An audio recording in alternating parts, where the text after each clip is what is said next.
Setelah Wang Lin melawan utusan surga, Wang Lin kembali ke lembah Chu, kemudian mendarat di sebelah pagoda untuk menyembuhkan lukanya. Pada saat yang sama ketika Wang Lin memisahkan tubuhnya, mereka memuntahkan seteguk darah karena dampak dari pertarungan. Wang Lin kemudian duduk bersila, dan memulihkan energinya dengan bantuan pil obat. 3 hari pun berlalu, tubuh aslinya maupun tubuh avatarnya membuka mata secara bersamaan. Namun saat ini luka yang dialaminya terlalu parah. Untuk pulih sepenuhnya Wang Lin haruslah berkultivasi secara tertutup. Pada saat itu juga Wang Lin menyadari kalau utusan surga tidak ada niat membunuhnya, bahkan utusan surga tidak memiliki emosi sedikit pun. Dan dia hanyalah menjalankan aturan langit. Namun sangat disayangkan, ketika 19 tahun yang akan datang jiwa Nasken Soul Wanner akan terbangun. Akan tetapi surga akan datang kembali, untuk memusnahkan siapa saja yang menentang aturan langit. Setelah itu Wang Lin berdiri lalu menatap sebuah lubang besar, yang diciptakan saat terjadinya pertarungan. Tidak hanya di situ saja, tubuh aslinya terbang ke arah lubang itu sebelum akhirnya tertutup. Pada saat yang sama dalam ribuan kilometer di dalam tanah, tubuh asli Wang Lin sedanglah berkultivasi memulihkan tubuhnya. Sedangkan tubuh avatar Wang Lin mengirimkan sebuah pesan melalui giok, yang diterbangkan ke arah langit. Setelah urusannya selesai Wang Lin mengaktifkan domain Zhoi yang ada di pagoda untuk memulihkan luka-lukanya. 6 bulan pun berlalu di rumah keluarga Zhou, yang terletak di desa Apricot. Di sana, seorang bayi perempuan bernama Zouru telah lahir.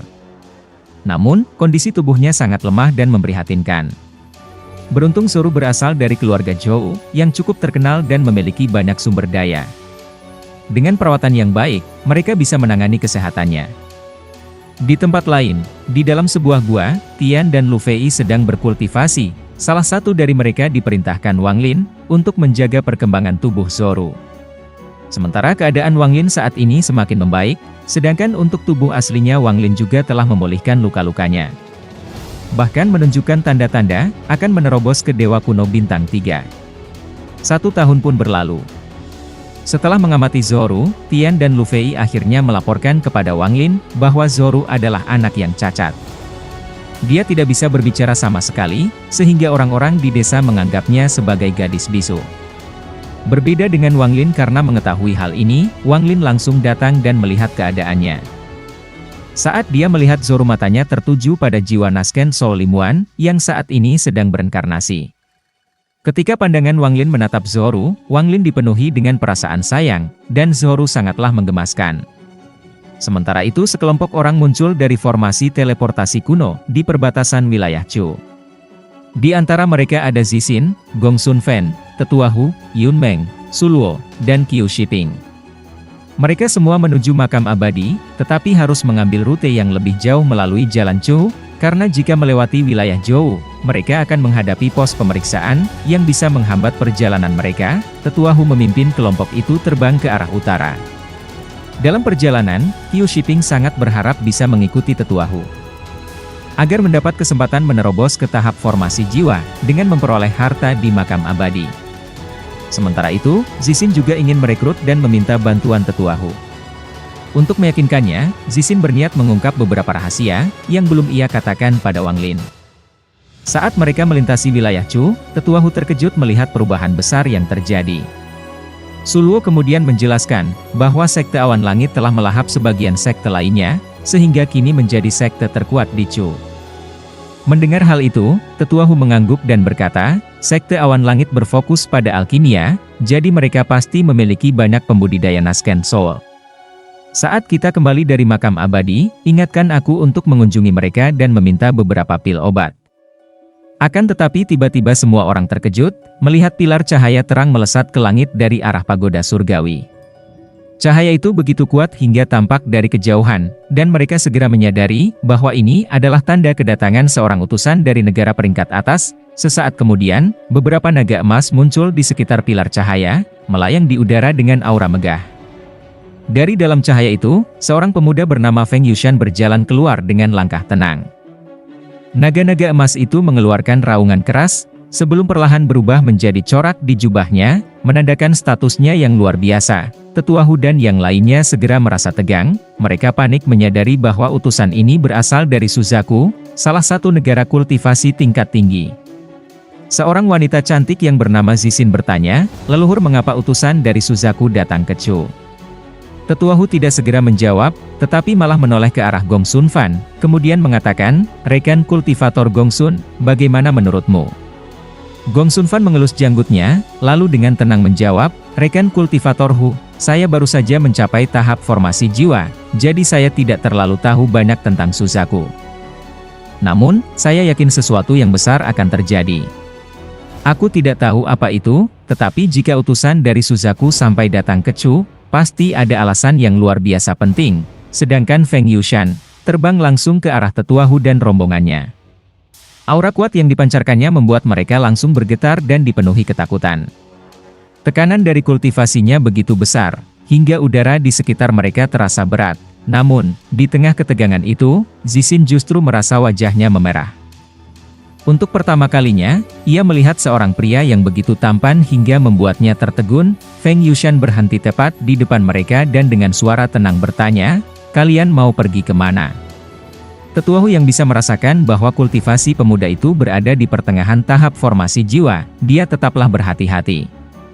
Meski begitu, ia tetap menjawab lalu mengatakan, kami hendak pergi ke makam abadi. Mendengar jawaban itu, Feng Yushan mengalihkan pandangannya ke Zixin.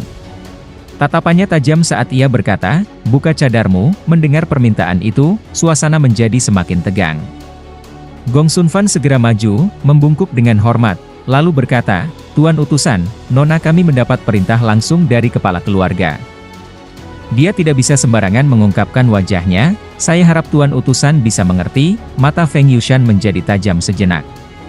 Namun, tanpa mengatakan sepatah kata pun, ia hanya melambaikan tangannya, lalu terbang menjauh. Tetua Hu dan yang lainnya saling bertukar pandang, masih merasa cemas.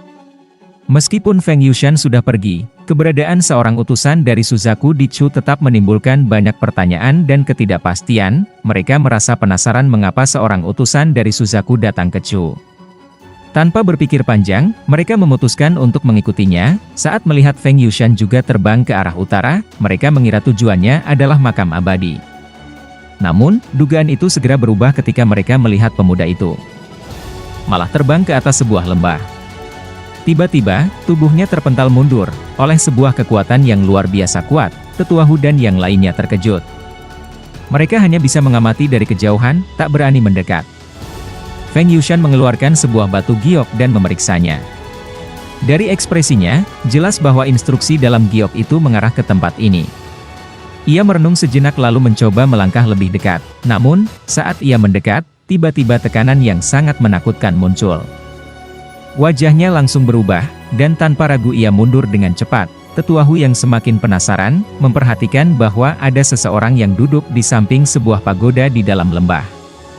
Namun, orang itu tidak bergerak sama sekali. Setelah diamati lebih teliti, tubuhnya tampak seperti mumi, tak ada tanda-tanda kehidupan. Feng Yushan mencoba beberapa kali untuk mendekati penghalang yang melindungi tempat itu, tetapi tetap gagal. Akhirnya ia dengan hormat dan berkata, aku Feng Yushan dari Suzaku. Aku ingin menyapa sesama kultivator Zheng Yu. Tetua Hu dan yang lainnya terkejut mendengar nama Zheng Yu. Sosok itu adalah seorang kultivator yang pernah mengguncang seluruh planet Suzaku. Zixin pun terkejut. Ia berpikir bahwa jika Zheng Yu bersedia membantunya, maka segalanya akan menjadi lebih mudah. Sementara itu, Yun Meng bergumam, aku ingin tahu hubungan apa yang dimiliki Zheng Yu ini dengan Suzaku. Tetua Hu yang awalnya berencana meminta pil obat dari sekte awan langit tiba-tiba berubah pikiran. Jika Zheng Yu benar-benar ada di sini, maka sekte manapun di Chu tidak ada artinya dibandingkan dengannya. Sedangkan Feng Yushan datang bukan karena urusan Wang Lin memotong lengan Red Butterfly, tetapi untuk menyampaikan surat tantangan. Dengan suara tegas, ia berkata, aku harap kau bisa keluar dan menemuiku. Namun, setelah lama menunggu, Wang Lin tidak juga muncul. Feng Yushan mulai merasa marah. Sebagai murid dari negara Suzaku, ia selalu dihormati kemanapun pergi. Bahkan negara-negara budidaya tingkat 5 pun, tidak berani mengabaikannya. Meski kesal, Feng Yushan mencoba menahan emosinya dan berkata, rekan kultivator Zheng, jangan menolak niat baik kami, kau akan menyesal nanti, dan tidak ada orang yang berani mengabaikan perintah dari Suzaku. Namun, tiba-tiba saja dari dalam lembah, muncul kekuatan besar yang membentuk tangan raksasa. Tangan itu menggenggam Feng Yushan siap menghancurkannya. Melihat kekuatan itu, Feng Yushan langsung dipenuhi keringat dingin, dan matanya penuh ketakutan. Dengan suara gemetar, ia berteriak, "Aku utusan Suzaku, Zheng Niu, jangan gegabah, aku hanya datang untuk menyampaikan surat tantangan. 3 bulan dari sekarang, di Gunung Suzaku, di kuil surga barat." Wang Lin bertanya dengan suara tenang tetapi mengandung ancaman, "Bagaimana kau tahu aku ada di sini?" Feng Yushan yang masih ketakutan menjawab, "Aku tidak tahu pasti. Informasi ini kudapat dari Gunung Suzaku.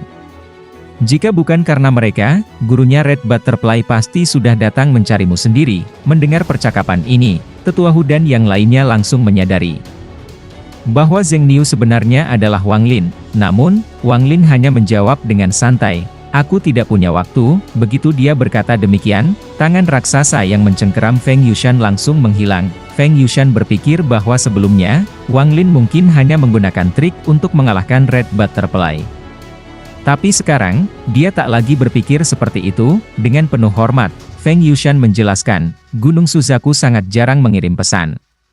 Dalam 100 tahun terakhir, hanya ada 3 pesan penting. Pertama, untuk merekrut Red Butterfly, kedua, untuk mengejarmu, dan ketiga, untuk memberitahukan lokasimu sekarang. Gunung Suzaku memerintahkanmu untuk bertarung melawan Red Butterfly.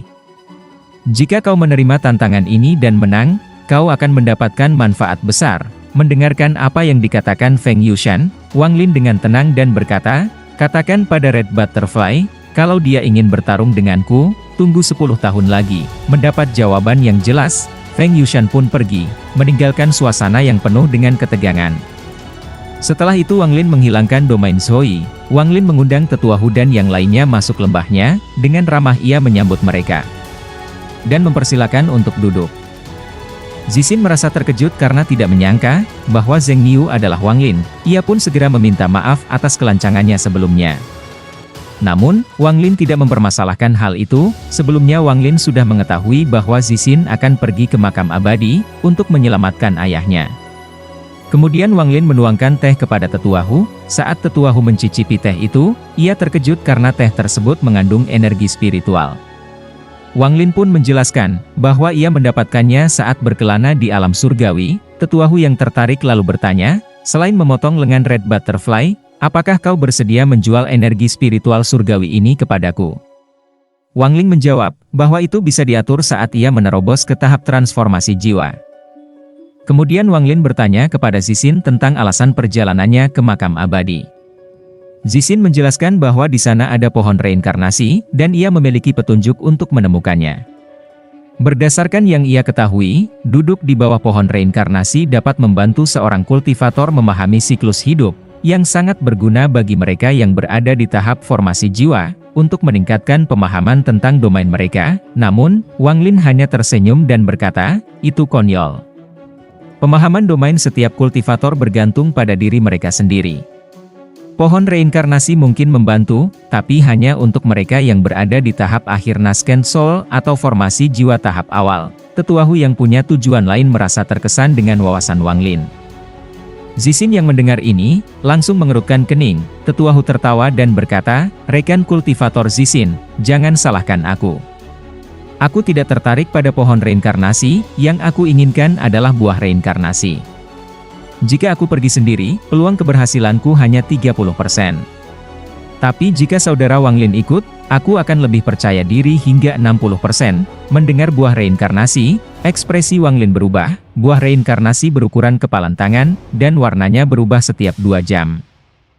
Bagi seorang kultivator formasi jiwa tahap akhir, memakan buah ini memberi peluang 30% untuk menerobos ke tahap transformasi jiwa.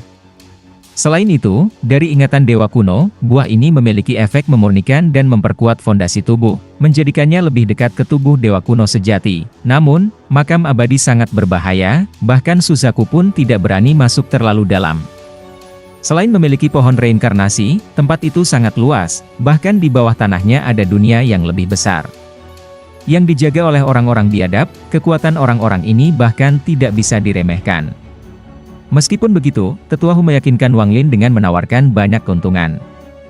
Setelah mengetahui bahwa ada harta di dalam makam abadi yang bisa meningkatkan kultivasinya, sebagai dewa kuno, Wang Lin akhirnya setuju untuk ikut. Namun, mereka perlu beberapa persiapan lebih dulu. Wang Lin kemudian mengeluarkan 3 ukiran kayu dan lengan Red Butterfly. Ia mulai mencurigai bahwa Gunung Suzaku tengah mengipasi api konflik untuk memilih penerus mereka berikutnya. Lalu Wang Lin menanamkan kutukan racun binatang jiwa ke dalam lengan itu, dan membentuk formasi segel sebanyak 99 lapisan. Di Gunung Suzaku, Red Butterfly sedang berkultivasi. Melihat Red Butterfly yang tidak memiliki lengannya, kakak seniornya bertanya, "Kenapa kau tidak menumbuhkan lenganmu kembali?" Red Butterfly menjawab dengan penuh niat membunuh, "Aku tidak akan menumbuhkan lenganku sebelum membunuh Wang Lin. Dia telah menghancurkan lenganku dan melukai hatiku. Selama dia masih hidup, aku tidak akan membiarkan ini begitu saja."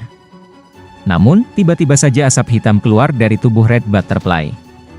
Rasa sakit yang luar biasa menyerangnya, ia langsung menyadari bahwa Wang Lin telah melakukan sesuatu terhadap lengannya. Dengan cepat ia membentuk segel dengan tangan kirinya, dan menyentuh dahinya untuk menahan invasi serangan ini. Sementara itu, di Gunung Suzaku, Feng Yushan menyampaikan jawaban Wang Lin mengenai tantangan duelnya. Mendengar bahwa Wang Lin menunda pertarungan selama 10 tahun, para tetua menjadi marah. Mereka segera memerintahkan untuk menangkap atau membunuh Wang Lin. Namun, tiba-tiba saja, seseorang dengan aura yang sangat kuat menghentikan perintah itu dan berkata, "Tunggu saja, hanya 10 tahun, sedangkan Wang Lin." Setelah selesai menanamkan kutukan racun jiwa di tangan Red Butterfly, Wang Lin bersiap-siap untuk perjalanannya. Wang Lin kemudian menemui Zoro dan berpamitan dengan Zoro. Wang Lin kemudian berangkat menuju makam abadi, bersama tetua Hu, Zixin, dan yang lainnya. Dan cerita pun berakhir di sini. Terima kasih sudah menonton, sampai jumpa di episode selanjutnya.